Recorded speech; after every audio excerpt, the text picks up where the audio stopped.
안녕하세요. 복일교회 이명기 목사입니다. 오늘은 마가복음 9장 묵상입니다.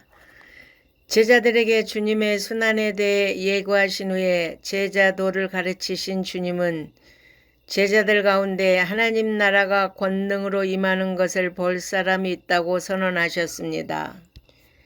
이는 분명히 변화선 사건과 연관이 있기는 하지만 예수님의 생애와 가르침, 예수님의 죽음과 부활 등을 포괄적으로 뜻하는 것으로 이해할 수 있습니다. 변화산상에서 주님이 변모되신 것은 스스로 메시아이심을 밝힌 주님의 선포에 대해 하나님께서 인준해 준 사건입니다. 또한 구약의 선지자를 대표하고 율법을 상징한 모세와 엘리야가 나타나 주님의 십자가 죽음에 대한 이야기를 나누셨는데, 이는 예수님의 대속 사건이 구약 성경의 핵심이라는 사실을 보여주기 위해 모세와 엘리야를 부르신 것입니다. 예수께서 성경이 주님을 증거하고 있다고 하신 말씀에서도 알 수 있습니다. 그들은 예수님 당시로부터 무려 1500년 전과 900년 전 사람인데, 변화산상에서 예수님과 더불어 말씀을 나누는 것은 그들이 육체의 죽음과 관계없이 여전히 살아있음을 증거하고 있습니다. 다음은 주님께서 변화산에서 내려오신 후 제자들이 귀신 들린 아이를 치유하지 못하므로 무리들에 둘러싸여 서기관들의 비난과 공박을 당할 때 제자들에게 찾아가셨습니다. 전에는 하나님 나라를 선포하며 귀신을 내쫓을 수 있었던 제자들이 이번에는 실패한 것입니다. 주님께서는 제자들의 실패를 믿음이 없고 기도하지 않는 결과를 하시며 안타까워하셨습니다. 불행히도 그들은 주님을 의지하지 않았습니다. 주님의 이름을 믿고 기도하지 않고 오히려 자신을 의지했습니다. 그로 인해 대적들로부터 조롱거리가 되어야 했습니다.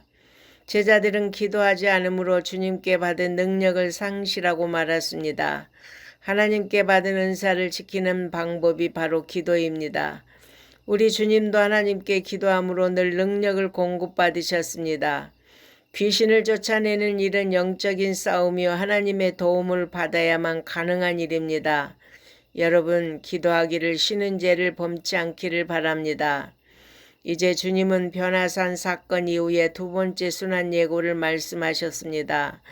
따라서 제자들은 주님의 순환의 때를 대비해야 함에도 불구하고 또다시 누가 큰가에 대해 어리석은 논쟁을 하였습니다. 그들은 예루살렘에 주님이 입성하시고 정권을 잡으면 누가 큰 자리를 차지할 것인가를 놓고 서로 다툰 것입니다. 참으로 안타깝기 그지없습니다.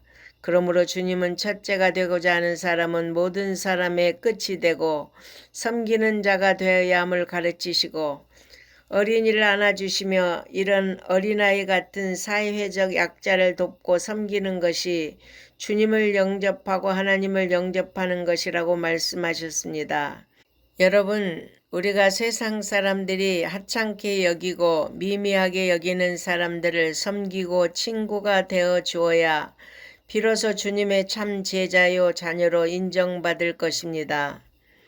마지막으로 본문은 요한이 주님께 자신들을 따르지 않는 어떤 자가 주님의 이름으로 귀신을 내어 쫓음으로 금했다고 보고하므로 예수님은 요한의 그러한 편협한 태도를 경계하셨습니다. 요한은 우리를 따르지 않는다는 이유로 주님의 사역을 하는 제자를 회방한 것입니다. 이러한 자세가 곧 교파주의입니다.